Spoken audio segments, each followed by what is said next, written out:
चलो स्टूडेंट, आज class 11 chapter 1 के बचे हुए क्वेश्चन को हम सॉल्व करते हैं, जो कि हमारा क्वेश्चन नंबर 32 से लेकर के 36 तक होगा।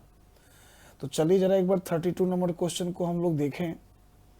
हाँ, इससे पहले के क्वेश्चन जो हैं मैंने प्रीवियस वीडियो में मैंने एक्सप्लेन किया है, तो अगर आप देखना चाहो तो देख सकते हो। एंड क्वेश्चन नंबर 32 को हम देखते हैं। आप जरा देखो क्वेश्चन को, जरा एक बार रीड करो क्या कह रहा है। Use the data given in the following table to calculate the molar mass of naturally occurring argon isotopes। मतलब ये जो आइसोटॉप है हमारा, ये हमारा आइसोटॉप किसका है? आर्गन का। अब ये आर्गन के तीन आइसोटॉप है, आर्गन 36, आर्गन 38, आर्गन 40। आइसोटॉप के बारे में आप समझते हो कि इन सब का एटॉमिक नंबर सेम होगा, बट एटॉमिक मास डिफरेंट है। अब ये जितने भी आइसोटॉप है आप देखो, सबके परसेंटेज आपको दे रखे हैं, परसेंटेज दे रखा है, मोलर मास दे रखा है, और यहाँ डेसिमल के बाद कई सारे डिजिट दे रखे हैं। तो ज़्यादा अपने को इतना नहीं देखना है, बस पॉइंट के बाद 2 डिजिट को लेना है। हर जगह देखो पॉइंट के बाद 9696 है, और एबंडेंस दे रखा है। तो आपसे ये पूछ रहा है कि बताओ इस आर्गन का एवरेज एटॉमिक मास क्या है। बड़ा सिंपल क्वेश्चन है, और इस तरह के मैंने एनसीईआरटी में पहले भी सॉल्व करवाया था इसी चैप्टर के भीतर में। तो चलिए जरा देखते हैं इस क्वेश्चन को हम सॉल्व कैसे करते हैं। चलो जरा इस क्वेश्चन को सॉल्व करते हैं। देखो, अगर किसी भी आइसोटॉप के एवरेज एटॉमिक मास की आप कैलकुलेशन की बात करो,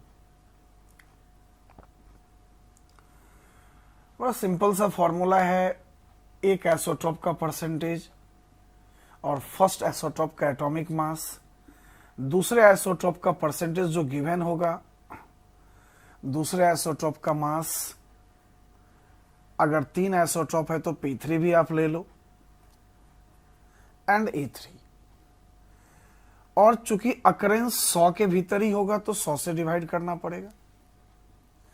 अब जैसे देखिए, आर्गन की बात करें तो आर्गन 36 भी है, 38 है, 40 है। तो आप देखोगे टेबल में जो डाटा दे रखा है, तो अगर हम आर्गन 36 की बात करते हैं तो उसका जो परसेंटेज है वो 0.337 परसेंटेज, और फर्स्ट आइसोटॉप का जो मास है 36 वालों का वो है 35.96 प्लस। अब अगर हम 38 आइसोटॉप को देखें तो उसका जो परसेंटेज है वो है 0.063,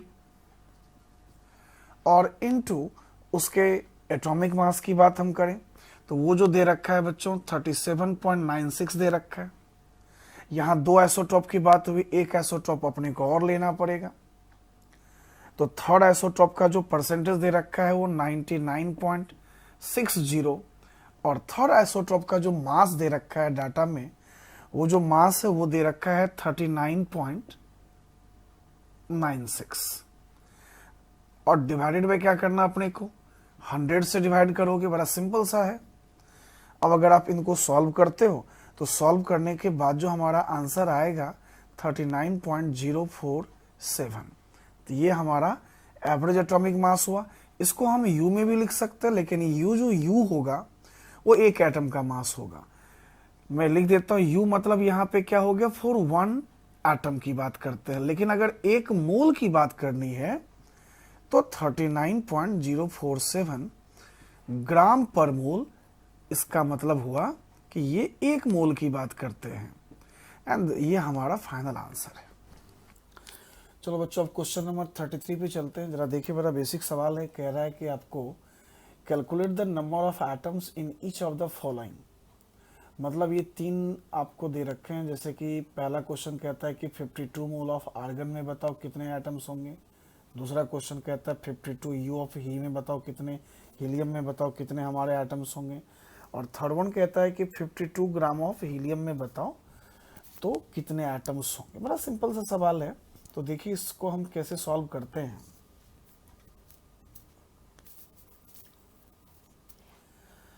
अगर मैं इसके पहले पार्ट की बात करता हूं, अब देखो पहले पार्ट में क्या कह रहा है कि 52 मोल ऑफ आर्गन। अब अगर हम आर्गन की बात करें तो आर्गन की एटॉमिसिटी तो 1 है। आर्गन की एटॉमिसिटी देखो, आर्गन में एक ही एटम है तो 1 है। तो 1 मोल आर्गन में एटम एक हो गए, तो 52 मोल में कितने होंगे, 52 से मल्टीप्लाई। और जब मोल की बात आती है तो एवोगैड्रो नंबर की बात तो करनी पड़ेगी। इसका मतलब अगर number of atoms of argon की हम बात करें, अगर मैं इस केस में नंबर ऑफ एटम की बात करता हूं आर्गन की, तो 1 मोल आर्गन में एक एटम हुआ क्योंकि एटॉमिसिटी 1 है। और 52 की बात करते हैं मल्टीप्लाई, और मोल मतलब कलेक्शन ऑफ एवोगैड्रो नंबर। जब भी नंबर की बात होती है तो कलेक्शन ऑफ एवोगैड्रो दिखाना पड़ेगा। अब एवोगैड्रो की बात आप क्या कर लो, 6.023 इंटू 10 टू द पावर 23। अब इसको सॉल्व कर लो, यही आपका आंसर हो गया। ये था हमारा फर्स्ट पार्ट ऑफ क्वेश्चन। अब चलते हैं सेकेंड पार्ट ऑफ क्वेश्चन में। चलो अब जरा सेकेंड नंबर क्वेश्चन को देखें। अब आपसे ये कह रहा है कि हीलियम के 52U में बताओ कितने एटम होंगे। अब देखो, अगर मैं हीलियम के एटॉमिक मास की बात करता हूं, एटॉमिक मास, इसका मतलब 4U होता है। ये जो है ये एक एटम का मास हुआ क्योंकि U लिखा हुआ है। 1 एटम की बात यहां पे हो रही है। अब जरा सोचिए कि एक एटम का मास है 4U, और आपको कह रहा है कि 52U में बताओ कितने एटम्स होंगे। सिंपल सी बात है, mathematical approach. Number of atoms की अगर बात करें तो गिवन मास हमारा 52U है, और एक एटम का मास हमारा 4U है। इसको आप सॉल्व करोगे तो आंसर क्या होंगे, 13 हो जाएंगे आपके। तो ये हमारा आंसर हो गया। अब चलते हैं तीसरे क्वेश्चन में। अब इस बार आपको कह रहा है कि भाई हीलियम के जो मास हैं ये हैं 52 ग्राम। इस बार हीलियम का मास यू में नहीं दे रखा, ग्राम में दे रखा है। मतलब अब देखो जरा ध्यान से, अगर मैं मोलर मास ऑफ हीलियम की बात करूं, 1 मोल ऑफ हीलियम एटम की बात करूं, तो उसको मैं कह सकता हूं कि भाई 4 ग्राम होता है। ग्राम पर मोल की बात होगी, इसका मतलब ये जो है ये 1 मोल का मास हो गया। तो 52 में पूछ रहा है कि बताओ कितने मोल होंगे। तो सबसे पहले हम अगर नंबर ऑफ मोल की बात में करता हूं, आप जानते हो कि गिवन मास अपॉन मोलर मास, और गिवन मास हमारा 52 ग्राम है, और इसका जो मोलर मास है, 1 मोल ऑफ एटम का मास जो है ये हमारा 4 ग्राम हो गया। इसका मतलब 13 मोल हो गया। अब इस 13 मोल में देखने वाले हैं कि भाई नंबर ऑफ एटम्स कितने हैं। इस हिसाब से बच्चे अगर नंबर ऑफ एटम की अगर बात करो तो हीलियम की एटॉमिसिटी तो 1 है, इसका मतलब एटॉमिसिटी 1, और मोल आगे 13, और इसको हम क्या करेंगे, एवोगैड्रो नंबर से मल्टीप्लाई कर देंगे। आप इसको सॉल्व करोगे तो ये आपका फाइनल आंसर आ जाएगा।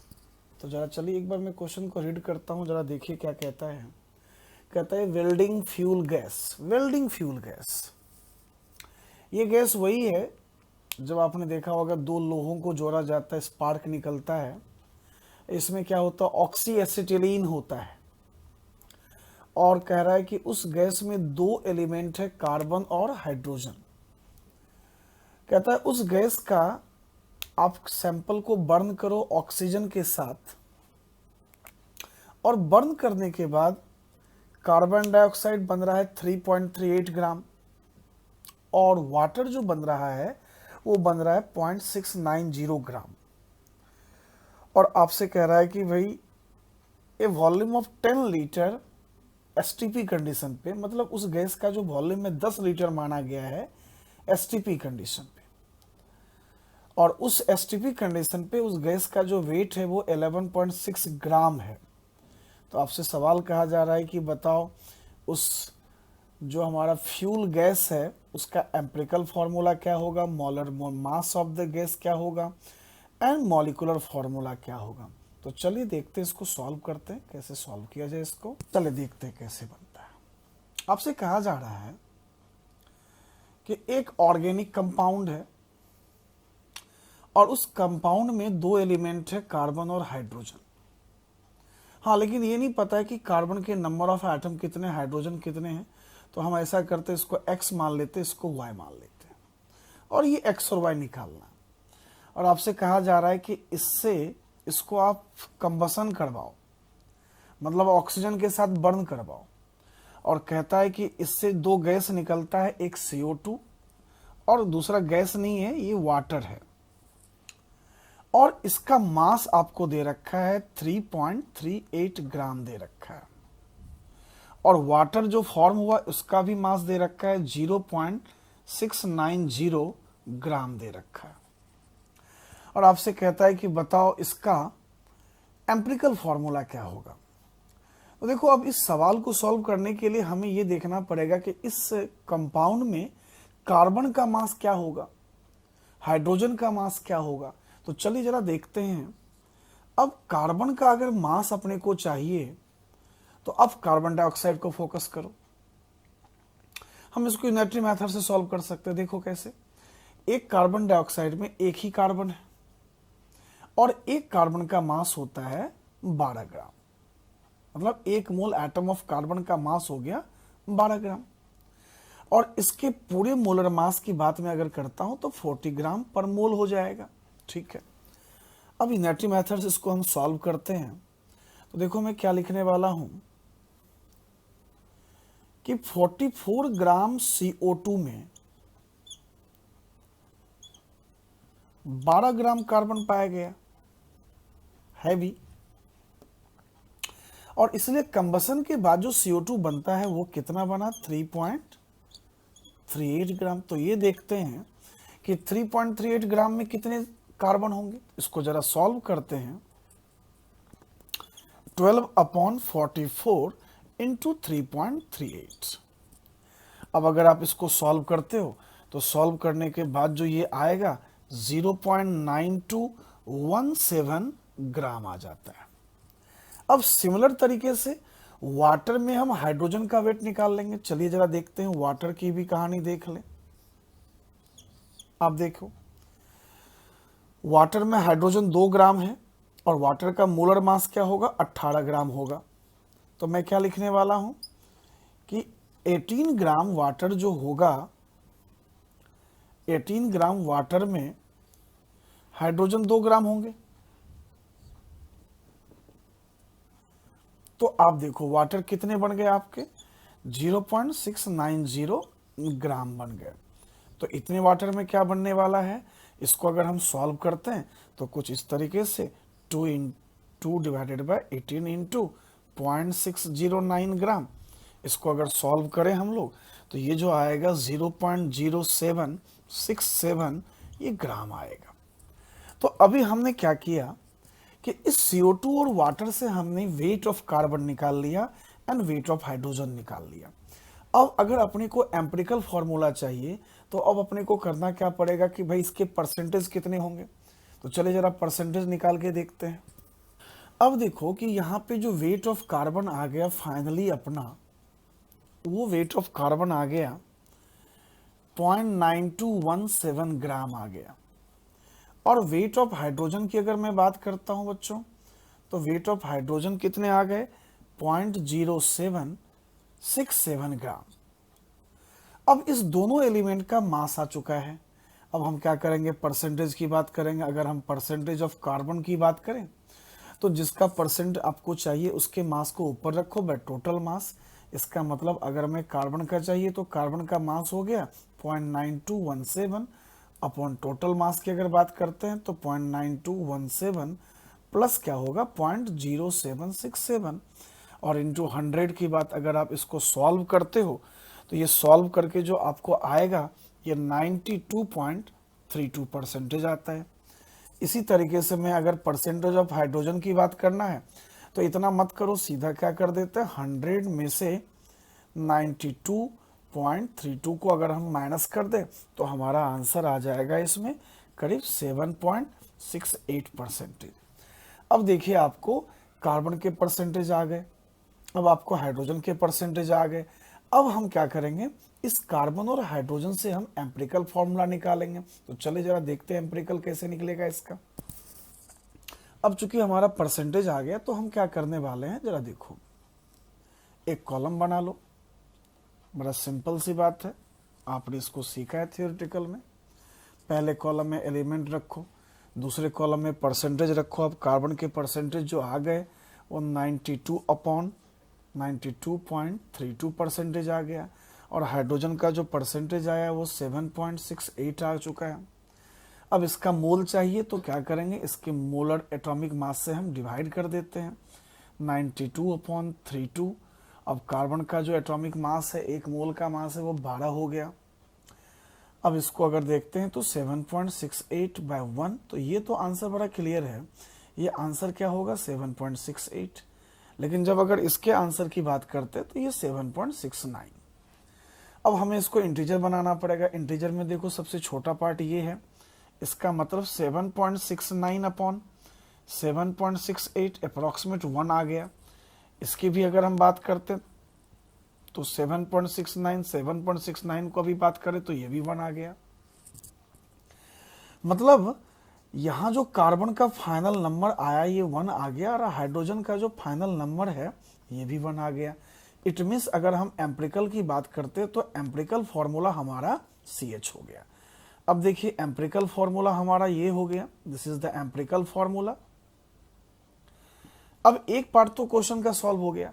अब आपसे कह रहा है कि बताओ इसका मोलर मास क्या होगा, molar mass and molecular formula. तो सबसे पहले हम क्या देखते हैं कि भाई इसके मोलर मास क्या होंगे। अब देखिए इसी क्वेश्चन में आपको ये कहा गया कि एसटीपी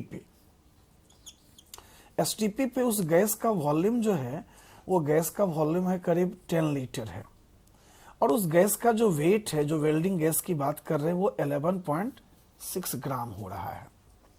आप जानते हो एसटीपी पे मोल का फॉर्मूला क्या होगा। मोल का फॉर्मूला देखते तो गिवन वॉल्यूम अपॉन 22.4, तो 10/22.4, ये हमारे मोल हो गए। अब मोल पता चल गया, मास पता है, तो हम क्या कर सकते हैं, उस कंपाउंड ऑफ मॉलिक्यूल का हम मोलर मास निकाल सकते हैं कुछ इस तरीके से। अगर हमें मोलर मास चाहिए तो आप देखो, तो ये हम क्या करेंगे 11.6 मोलर मास की अगर हम बात करते हैं तो ये 11.6 गिवन मास हो गया, और आप इसको मोल से डिवाइड कर दो। मोल हमारे को क्या हो गया 10/22.4। अब इसको अगर आप सॉल्व करते हो तो ये क्या हो जाएगा 26 ग्राम हो जाएगा। मतलब सेकेंड पार्ट ऑफ क्वेश्चन भी हमारा सॉल्व हो गया कि भाई इसका मोलर मास क्या होगा। अब इसके लास्ट पार्ट क्वेश्चन की तरफ चलेंगे कि भाई इसकी मोलर फॉर्मूला क्या होगा, जरा उसको भी देखिए कैसे सॉल्व करते हैं। अब देखो हमारे पास एम्पिरिकल फॉर्मूला जो है, ये हमारा एम्पिरिकल फॉर्मूला जो अभी मैंने निकाला वो हो गया CH। अगर मैं इसके एम्पिरिकल वेट की बात करता हूं तो कार्बन 12 हो गया, हाइड्रोजन 1 हो गए, तो 13 हो गए। और अभी मैंने मोलिकुलर वेट निकाला था एसटीपी कंडीशन पे, ये 26 निकला। और आप जानते हो कि मोलर वेट बराबर क्या होता है, n इंटू एम्पिरिकल वेट होता है। इट मीन्स अगर n की बात करता हूं तो ये हमारा क्या हो जाएगा 26/13, ये हो गया 2। अब बताइए n अपना आ चुका है, तो अब हमें लास्ट क्वेश्चन क्या कहता है कि मॉलिक्यूलर फॉर्मूला बताओ। मॉलिक्यूलर फॉर्मूला बराबर क्या होगा बच्चे, n इंटू एम्पिरिकल फॉर्मूला। अब देखिए आपके n हमारे 2 आ चुके हैं, और एम्पिरिकल हमारा हो गया CH। अब इसको 2 को एक बार कार्बन से मल्टीप्लाई करो, एक बार हाइड्रोजन से मल्टीप्लाई करो, एंड ये हमारा फाइनल आंसर C2H2 हो गया। और इसी को कहते हैं एसिटिलीन गैस, इसी का नाम होता है एसिटिलीन गैस। तो ये हमारा एक फाइनल आंसर। चलो बच्चों क्वेश्चन नंबर 35 पे चलते हैं। जरा देखिए क्वेश्चन स्टोइचियोमेट्री का है, एक बार रीड करो क्वेश्चन को क्या कह रहा है। Calcium carbonate react with aqueous HCl, मतलब एक्वस HCl से इसने रिएक्ट किया है, और 2 प्रोडक्ट दे रहा है आपको, CaCl2 और CO2 दे रहा है। और आपसे कहा जा रहा है कि बताओ ये रिएक्शन है, और कहता है कि बताओ what mass of CaCO3 is required. मतलब इसके मास की बात करना चाहता है टू रिएक्ट इसकी मोलारिटी दे रखा है 0.75 मोलारिटी, और इसका वॉल्यूम दे रखा है 25 ml। ये चीज़ दे रखा है अपने को, और आपसे कह रहा है कि बताओ इसका मास क्या होगा। तो चलो देखते, बड़ा आसान सा सवाल है, और स्टोइचियोमेट्री के कंसेप्ट को हम इसमें अप्लाई करेंगे। देखते हैं इस क्वेश्चन। अब देखो ये रिएक्शन हमारा है CaCO3 2HCl, और ये बना देता है CaCl2 प्लस वाटर और प्लस CO2। ये हमारे को रिएक्शन दे रखा है, और आपको इसके बारे में इंफॉर्मेशन दे रखा है। इसकी मोलारिटी दे रखी है 0.75 मोलारिटी, और वॉल्यूम दे रखा है इसका 25 ml दे रखा है। और आपसे सवाल कहता है कि बताओ कैल्शियम कार्बोनेट के कितने मास चाहिए, क्वेश्चन मार्क मैंने इंडिकेट कर दिया। अब हमें CaCO3 का मास चाहिए, तो देखते हैं मास कैसे निकलेगा। देखो स्टोइचियोमेट्री का सबसे पहला कंडीशन है कि रिएक्शन बैलेंस होना चाहिए। अब देखो रिएक्शन हमारा बैलेंस है, रिएक्शन मस्ट बैलेंस। अगर रिएक्शन बैलेंस नहीं होगा तो स्टोइचियोमेट्री को डील नहीं कर पाओगे। अब देखो इस पूरे क्वेश्चन में ना इसके बारे में डिस्कशन है, इसको हटा दो, इसके बारे में कोई डिस्कशन, इसको भी हटाओ, इसको भी हटा दो। मतलब इसको इसके साथ देखना। अगर मैं इसके कोएफिशिएंट को देखता हूं 1 है, तो देखो मैं क्या देखूंगा इसमें,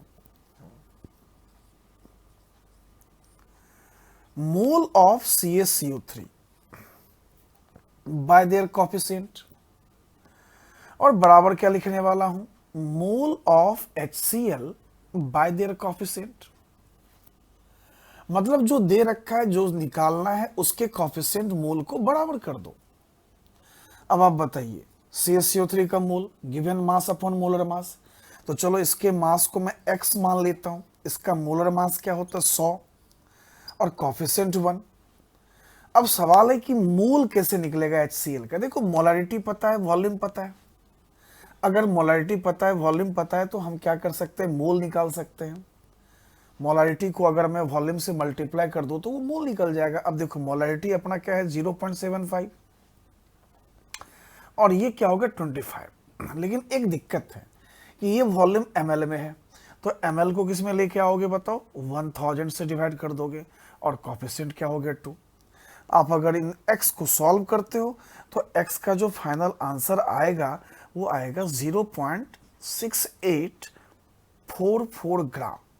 मतलब इतने ही ग्राम हमें CaCO3 की जरूरत है, and this is our final answer. चलो बच्चों अब लास्ट क्वेश्चन चलते हैं एनसीईआरटी चैप्टर 1 के। वो हमारा है क्वेश्चन नंबर 36। जरा पढ़ो, ये भी क्वेश्चन स्टोइचियोमेट्री से जुड़े हुए क्वेश्चन है। जरा पढ़िए क्या कह रहा है आपको। Chlorine is prepared in the lab. कैसे प्रिपेयर किया गया, मैग्नीज डाइऑक्साइड को रिएक्शन किया गया है हाइड्रोक्लोरिक एसिड से। देखो HCl गैस में भी होता है, एक्वस में भी होता है। जब तक HCl एक्वस में नहीं होगा तब तक एसिड नहीं लग सकता। और ये रिएक्शन दे रखा है, और कहता है इसमें कि how many grams of HCl, इसका क्या वेट होगा। कब, जब इसका मास मैं 5 ग्राम लेता हूं। ओके, मतलब इसका मास 5 ग्राम दे रखा है, और HCl का मास चाहिए। बड़ा सिंपल सा सवाल है, देखिए कैसे। अब इस क्वेश्चन के सॉल्यूशन की तरफ चलते हैं। अब देखिए ये रिएक्शन हमारा ये है MnO2 4HCl, और ये बनाता है MnCl2, साथ में 2 मोल ऑफ वाटर, और साथ में क्या बनाता है, क्लोरीन। और आपसे कह रहा है कि भाई HCl का 5 ग्राम आपको दे रखा है। अब बताओ मैग्नीज डाइऑक्साइड का क्या वेट होगा। फिर से वही कहानी, सबसे पहला रिएक्शन बैलेंस है, तो रिएक्शन तो ऑलरेडी बैलेंस है, ये भी बैलेंस है, सारे बैलेंस है। अब इसके बारे में कोई डिस्कशन नहीं, इसको हटा दो, इसका कोई काम नहीं है।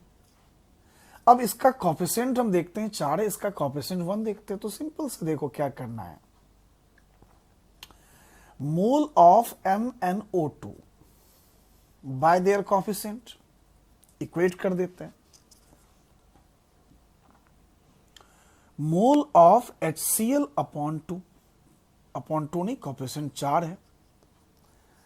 अब आप जानते हो कि given mass upon molar mass mole होता है, तो गिवन मास को मैं x मान लेता हूं, तो यहां पे x, मैग्नीज का 55 और oxygen 32 bye there coefficient 1 mole of HCl।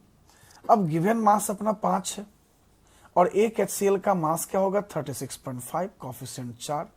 अब अगर आप इसको फाइनली x सॉल्व करते हो तो वो जो x आएगा वो करीब 8.4 ग्राम के बराबर आएगा, and this is our final answer.